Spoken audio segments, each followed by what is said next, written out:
Aux vendeuses de TikTok, chaque métier a ses prérequis. Chaque métier a ses critères. Et c'est seulement les vendeuses de cosmétiques qui essayent de rentrer un peu dans les critères. Et même encore, tu ne peux pas vendre des vêtements, des mèches, des produits pour la peau, des chaussures, et puis toi-même tu es bizarre. C'est pas seulement les vendeuses de produits cosmétiques qui vont avoir un bon teint. Non. Tu vends les vêtements que tu portes, tes vêtements, tu dois aussi être présentable, bien, prendre soin de toi, être classe. C'est parce que tu vends les chaussures que ton teint doit être bizarre. C'est parce que tu vends le maquillage que ton teint ou bien ton style doit être bizarre. Non. Tu représentes ton business, tu représentes ta marque. Tous ceux qui sont dans le domaine visuel, comme je le dis, vêtements, maquillage, ongles, tout ce que vous voulez, produits de beauté, coiffure, perruque et tout. De la tête aux pieds, vous devez être au point. Vous devez être au point. Moi, mon domaine nécessite que je m'affiche sur TikTok. Sinon, vous pensez que si je faisais mon argent dans l'ombre, j'allais faire les vidéos. J'allais rester dans mon coin, faire mes voyages, faire mes photos, poster quelques deux photos sur Instagram, c'est tout.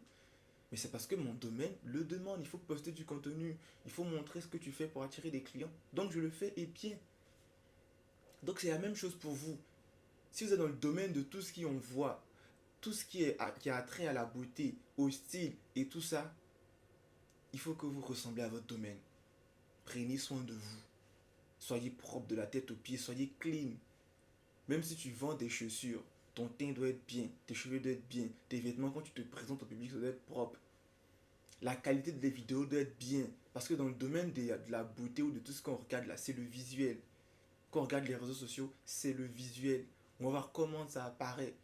Tu vends les mèches dans un endroit bizarre.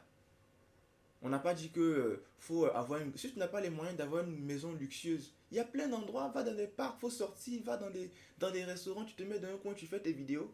Parce que les gens aiment te trouver des excuses. Oh, moi j'ai pas l'argent. Même si tu fais avec les moyens de bord là, il y a des parcs, il y a des endroits, il y a des jolis endroits dans la ville, c'est gratuit. Tu t'en vas, tu fais tes choses bien propres et puis tu postes. Soyez dans des endroits propres. Il faut que vos trucs soient jolis. C'est ça qui va attirer les clients. Vous vendez les mèches dans des endroits bizarres. Luminosité même c'est flou. Ne laissez pas les gens acheter avec vous par pitié. Tapez la poitrine. Ne laissez pas les gens acheter avec vous par pitié. On va l'aider. Non.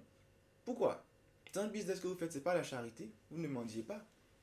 Soyez propre.